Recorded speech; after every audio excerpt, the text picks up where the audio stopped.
entrevista do senhor Dr. Plínio a um programa de rádio.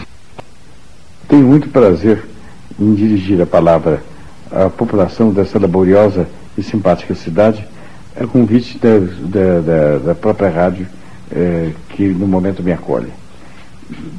É-me de especial interesse para o bem do nosso país convidar, atrair a atenção para o livro que atualmente está sendo difundido pela TFP a respeito da reforma agrária.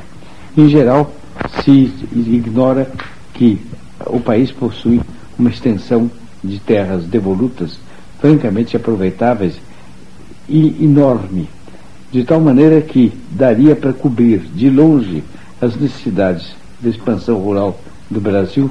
Seria preciso, portanto, nos lugares onde haja realmente excesso populacional, encaminhar para estas zonas de desbravamento a população, os braços disponíveis.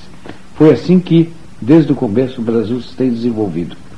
A população cresce e vai sendo encaminhada lenta e gradualmente para os pontos de desbravamento. É o cumprimento do mandamento de Deus: ide, multiplicai-vos e povoai toda a terra. Assim é que se faz, assim que se tem feito. E, prezados radiovintes, é com alegria que eu vos comunico que o Brasil hoje é o terceiro exportador de matérias alimentícias para o mundo inteiro. Não compreendo porque que isso não poderá continuar a ser feito assim. Para evitar a aplicação dessa reforma agrária que contunde com 2 mandamentos da lei de Deus: não cobiçarás os bens do próximo e não furtarás, para eliminar, para conter a aplicação, evitar a aplicação dessa reforma agrária, que acabamos de escrever um livro dedicado ao assunto. Esse livro está sendo espalhado pelo Brasil inteiro e estará sendo oferecido em breve à população dessa cidade. Eu recomendo que leiam a obra com atenção, não pelos méritos dela, mas pelo que muito que ela desvenda de capital, para que os brasileiros possam fazer uma ideia exata da importância de se conter a reforma agrária. Eu concluo com essa consideração. A reforma agrária é a divisão do campo em propriedades tão pequenas que dá apenas para serem trabalhadas pelo próprio dono, mais a respectiva família, sem salariado. Eles querem, os promotores da reforma agrária, querem acabar com as grandes e médias propriedades, querem também eliminar, em toda medida possível, a instituição do salariado, de maneira tal que cada um trabalha a terra com suas próprias mãos. Agora acontece que esse princípio aplicado ao solo, não mais urbano, rural, mas ao solo urbano, o solo das cidades, tem como consequência que toda a área construída deve ser igualmente distribuída aos habitantes da cidade, e que, portanto, isso pode ocasionar uma remanipulação de toda a área construída, de tal maneira que em toda casa se seja obrigado, ou em quase toda casa, a receber gente de famílias de fora morando ali também.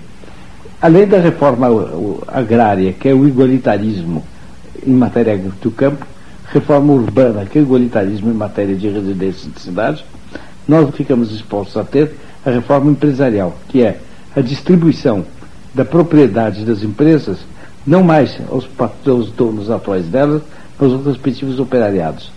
No que dá isso, meus caros radiovintes? Dá, evidentemente, numa igualdade completa, dá no comunismo. É o comunismo o monstro responsável por a miséria tão grande da Rússia, que há pouco tempo atrás o cardeal Ratzinger, prefeito da Sagrada Congregação para a Doutrina da Fé do Vaticano, fez a declaração de que era para o mundo, para o gênero humano inteiro de nossos dias, uma vergonha a miséria em que os homens caíram na Rússia. Por toda a parte onde se faz a reforma agrária, o que se tem imediatamente é a baixa da produção. E em muitos países exportadores de gêneros alimentícios passam a ser importadores.